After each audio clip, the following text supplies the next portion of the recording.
The inauguration stage was set. Familiar chants of USA filled the air.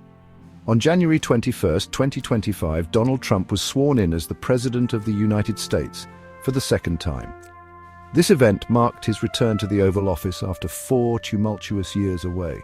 Trump, known for his directness and audacity, made it immediately clear that his second term would be defined by bold actions and a return to his America First agenda. His first week in office saw a flurry of executive orders, policy changes, and controversial appointments that left both supporters and critics reeling. On his first day, Trump signed an executive order declaring a national emergency on the southern border. This move, a familiar tactic from his previous term, aimed to free up funds for his long-promised border wall. The Biden administration's attempts to reform immigration laws were swiftly dismantled. Trump ended the CBP One app, a system designed to streamline legal entries. He also reinstated the Remain in Mexico policy, forcing asylum seekers to await their hearings in dangerous border towns. Trump's actions sent shockwaves through immigrant communities already grappling with an often complex and unforgiving system. The president's hardline stance on immigration, a defining feature of his political identity, signaled a return to the divisive rhetoric and policies that characterized his first term.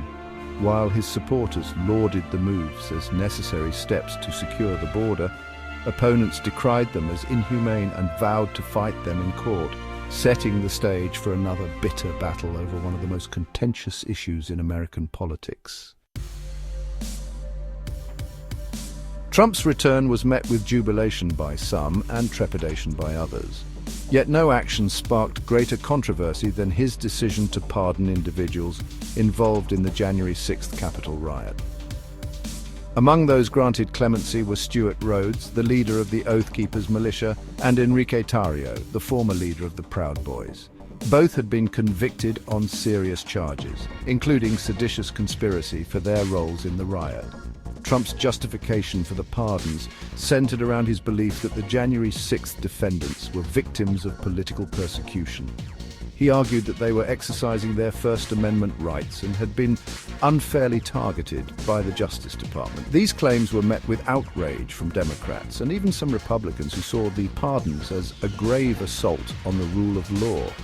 The pardons, coupled with Trump's move to dismantle diversity, equity and inclusion DEI programs within the federal government, sent a clear message about his priorities.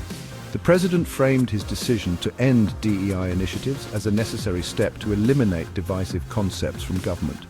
He argued that such programs were discriminatory and fostered resentment. Critics, however, saw it as a thinly veiled attempt to appease his base and roll back progress on social justice issues. Trump's America First mantra, a hallmark of his foreign policy during his first term, returned in full force.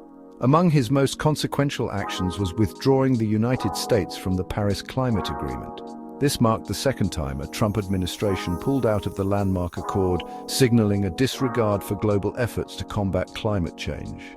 The decision drew immediate condemnation from world leaders and environmental groups, who accused Trump of prioritizing short-term economic gains over the health of the planet.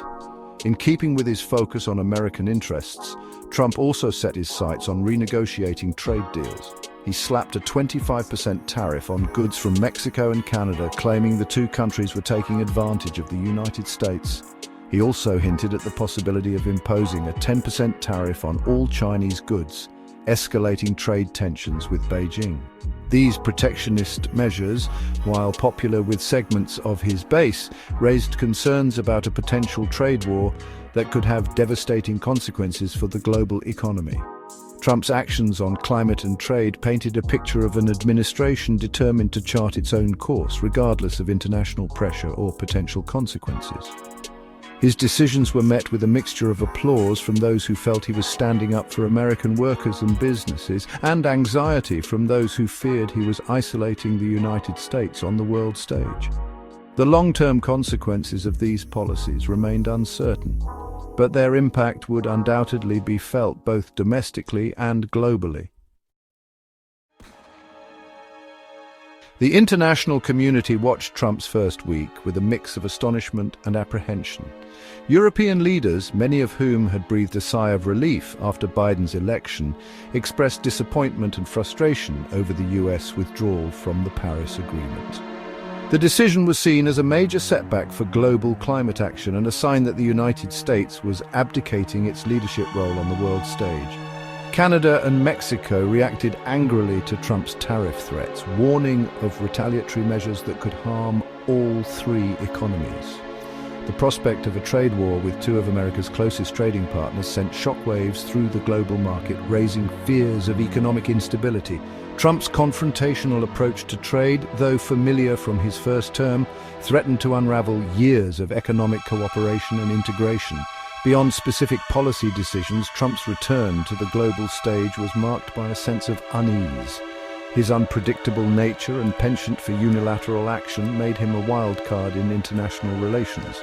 Allies questioned the durability of American commitments, while adversaries saw an opportunity to exploit potential divisions.